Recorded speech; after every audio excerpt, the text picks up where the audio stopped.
غزہ میں اسرائیلی بربریت کو 2 سال مکمل۔ صفاق اسرائیل نے غزہ پر بمباری روکنے کی امریکی ہدایات کو بارود سے اڑا دیا۔ مزید 24 فلسطینی موت کی آغوش میں چلے گئے۔ جنگ کے دوران اب تک مجموعی طور پر 67,160 فلسطینی شہید ہو چکے۔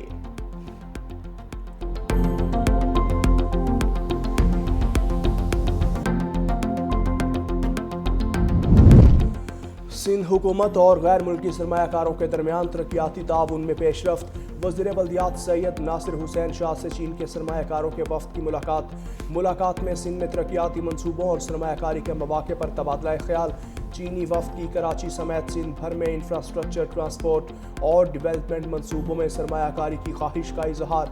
وزیر بلدیات سید ناصر حسین شاہ کا کہنا تھا، چیئرمین بلاول بھٹو زرداری کے ویژن جت مطابق میں ترقیاتی عمل تیزی سے جاری ہے۔ سندھ میں ریکارڈ ترقیاتی منصوبے مکمل کیے گئے۔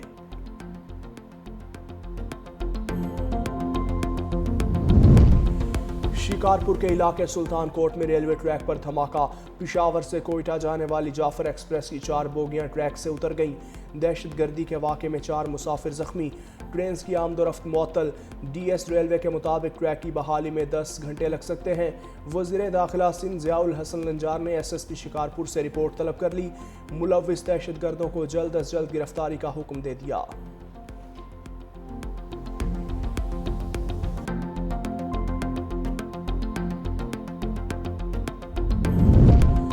کراچی میں مچھروں کی بھرمار، ڈینگی کیسز میں اضافہ۔ اکتوبر کے ابتدائی 5 دنوں میں 30 سے زائد افراد ڈینگی کا شکار۔ ضلع شرقی میں 6، وسطی میں 4 جبکہ کرنگی سے 6 کیسز رپورٹ۔ ضلع جنوبی سے 4، ملیر سے 6 جبکہ کیماڑی سے بھی 2 مریض رپورٹ۔ طبی ماہرین کے مطابق رواں سال سے اب تک ڈینگی کے 524 کیسز رپورٹ ہو چکے۔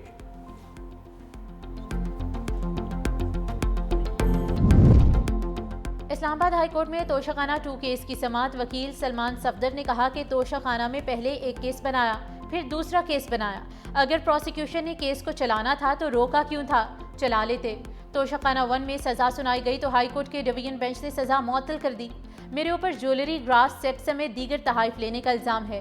جو جج مجھے سزا دیتے ہیں وہ حق 342 کا بیان قلم بند کرنے کا موقع نہیں دیتے۔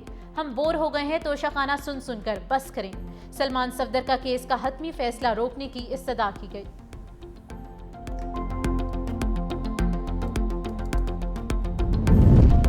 بارش کے باعث راول ڈیم میں پانی کی سطح میں نمایاں اضافہ ریکارڈ۔ پانی کی سطح 1752 فٹ تک پہنچ گئی۔ سپل ویز کھول دیے گئے۔ لاہور سمیت پنجاب کے مختلف شہروں میں رات گئے، کہیں ہلکی کہیں تیز بارش۔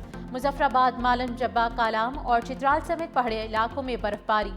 محکمہ موسمیات نے بارشوں کا سلسلہ جاری رہنے کی پیشگوئی کی ہے۔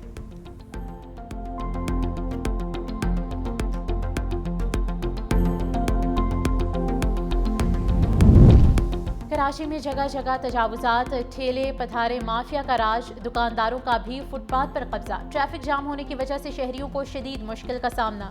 پتھارے والوں نے انکشاف کیا ہے کہ روزانہ فی ریڑھی 600 روپے KMC اور پولیس کو بھتہ دیتے ہیں۔ انتظامیہ کی کارروائیوں کے باوجود تجاوزات دوبارہ قائم ہو جاتی ہے۔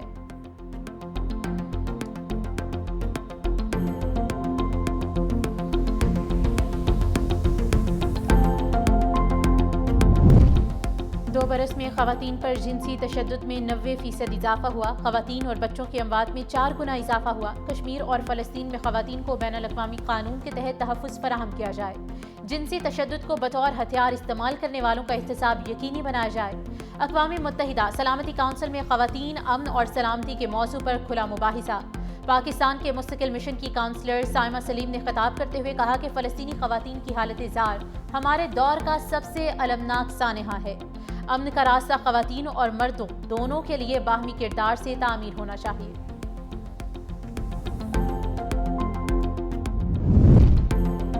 چاند کا بناؤ سنگھار، رواں ماہ کے پہلے سپر مون کا آج نظارہ ہوگا۔ اسپارکو کے مطابق رات آسمان پر سال کے 3 سپر مونز میں سے پہلا سپر مون نظر آئے گا۔ نظارہ رات 8:47 پر دیکھا جا سکے گا۔ سورج غروب ہونے کے فوراً بعد مشرق سے طلوع ہوگا۔